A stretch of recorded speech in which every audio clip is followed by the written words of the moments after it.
Are you putting food in your pantry because people say you need it in your pantry, but it's not foods that you and your family eat?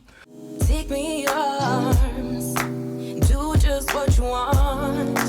You're the one I trust.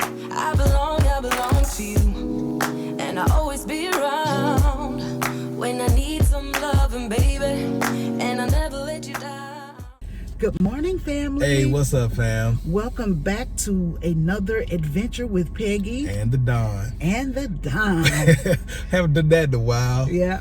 So this morning we are working on our emergency pantry a little bit, and we got to try to get it back to a part we feel comfortable with. And so today, I guess the focus is going to be on the canned goods. If you saw the video last week, you saw that we were woefully short.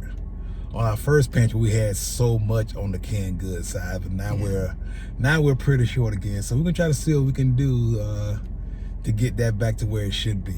Yes. I guess we will try to set aside about a $50 budget. So it's gonna be kind of interesting to see what we can get with $50 and try to how far we can go with getting our pantry With where our it should. canned goods, yes. Yeah. I think it would be a good idea just to set an amount every week. Like, people, sometimes you can't afford a big grocery haul every time. Exactly. So set a little budget. So this week we're just going to do $50 of canned goods, and we're going to see how far that $50 will go.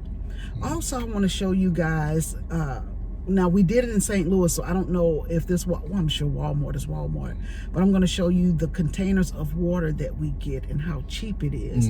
So if they have them, because the last time we were in St. Louis, they were out of the containers, but what were they, like $4 for a 6-gallon container? Something like that. And it costs like maybe $2 to fill it up. Exactly. So we had several of those, and so we're going to get back to getting our water supply up as well.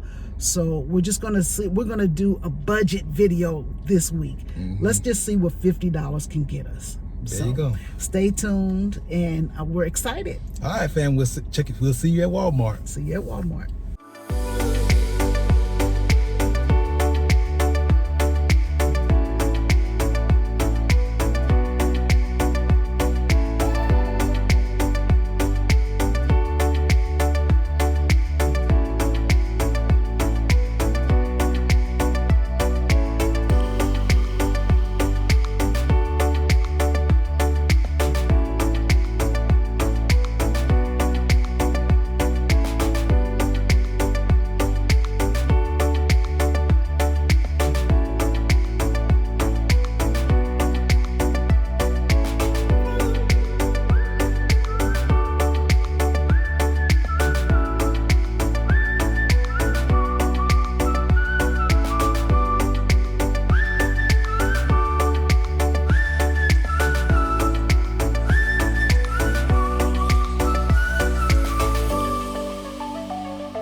Hey, how's it going, fam? So we are back from Walmart.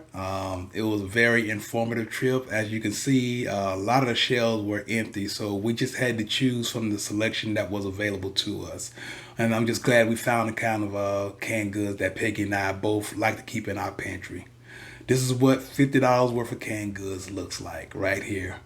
So let's start off with the great value items. We start off with 24 cans of cut green beans. These were 50 cents a piece. And these are the vegetables that Peggy and I eat the most. Then we got the mixed vegetables. Now, this is something Peggy knows that I really enjoy. I don't know, I used to like veg all, but then we tried the mixed vegetables. It tasted the same way to me, so I'm happy with the mixed vegetables. Then we got the low salt sweet peas. They didn't have the regular sweet peas, but low salt is probably better for me anyway. These were 54 cents a can. We got 12 cans of those. We also got 12 cans of the cream corn and 12 cans of the whole kernel corn. Both of those were 50 cents a can. Now, for the non-great value items, we got some Van Camp's pork and beans. I do not like the great value pork and beans. Some people might say there's no difference whatsoever, but to me, there's a difference. So I went ahead and splurged. We got the Van Camp's pork and beans for 76 cents a can, and we got 6 of those. We also got 6 cans of the black eyed peas. We got the Bush's black eyed peas. Those were 94 cents a can, and those were the last 6 cans they had on the shelf. Just like the pork and beans, just to me, there's a difference in flavor or quality or something. I don't know what it is, but I know there's a difference there. And so we took a little splurge there. So for all the canned goods, before taxes came to $47.16.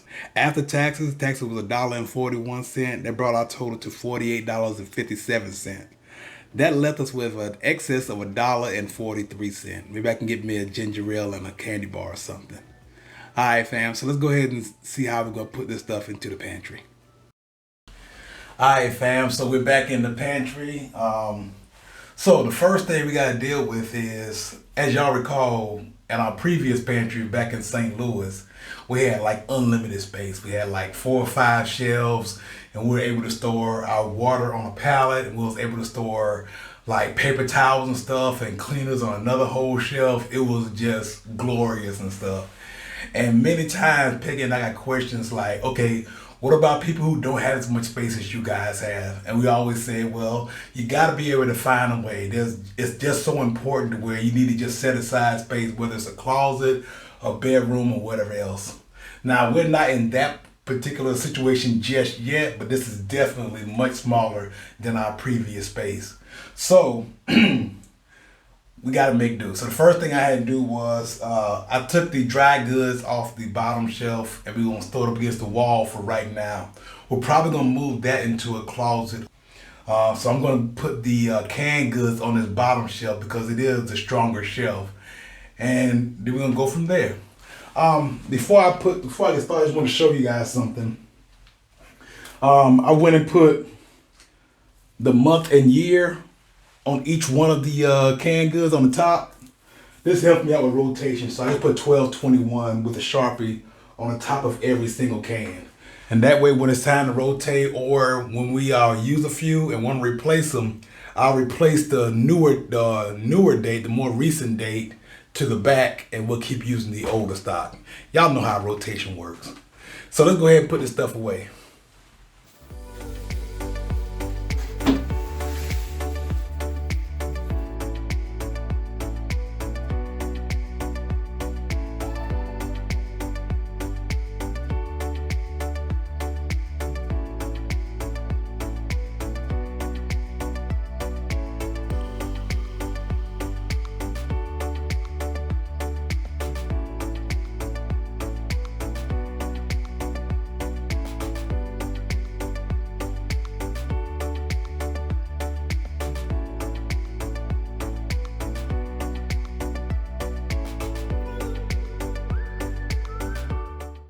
Okay, so now that we're doing a lot better on our canned goods, does that mean we're done? Not by a long shot. Our goal is a 90-day supply. We're much closer to it, but we want to be able to sustain it. We also want to build it up to a 6-month supply. We also want to be able to help out others, like close family members, if the need does arise. So we're going to continue to build our shelf up. And plus there's other items that we need, of course. We need a lot more water, as they pointed out. Y'all may recall that it's important that you don't store water directly onto concrete if you're using the basement, because you want to get that circulation and separation there, because for some reason water pulls through plastic if you're using those kind of plastic containers. We saw some water at Wal-Mart, but we saw a much better deal at Sam's when we was at Sam's last week. So if we're going to get bottled water, we'll get our bottled water from Sam's. It's also a great idea to have your own water collection system, which we'll be looking into different versions of water collection as we progress with our pantry build. But there's other stuff. There's so much more you gotta have. You gotta have hygiene items and stuff like that. So Peggy and I will be continuing to build our pantry up until we get to a place that we're very comfortable with it. While I got you guys, I just want to address a couple questions that I've been receiving since the last video was posted last week. One very common question is, why do I keep having to throw away food? It's like the shelf life expires and we haven't used it, so now I'm throwing away food. Is that wasteful?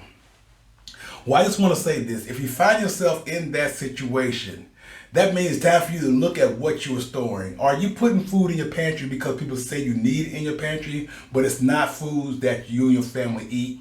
A lot of times we want to go out there and say, you know what? Everybody said I should have like corned beef in a can because it has a long shelf life and it's meat.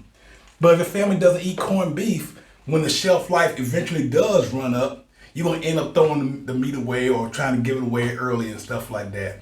So you need to actually get foods that you use. Now, another reason that your food might be expiring or not being used for the shelf life is because you may not be rotating. You notice I put the date on the top of the cans because I want to make sure I bring the older stuff to the front. If you just use some and replace it with more stuff, that old stuff is going to sit there in the back and be forgotten. So it's important to keep track and make sure you're monitoring what you're doing, what you're using, and how often you're using. But most importantly, I believe you got to look at what you have and decide like, okay, if no emergency happened within the next 6 months or so, am I going to be throwing this away or am I going to be using this? So you want to get the foods, even if it's just a limited amount of food. Everybody wants to have a wide variety of all kind of stuff. But if your family doesn't eat it, what good is it going to do? So just some things for you to think about, some things for you to take away and make your own decision. Like I said, these are just advice that Peggy and I have given, things that we have learned over the past couple of years while we've been trying to stay prepared. That's about all I have for today, fam. I really appreciate the attention and all the support we've been getting. So many comments say, yay, y'all back. We're so glad y'all back. Well, fam, I didn't feel like we went anywhere, but yeah, we're back on the pressing on the prepping train. So we're glad to be back. That's about all I have. Just want to remind you guys to go out there and do something good for yourself. And for others as well. Y'all take it easy, fam.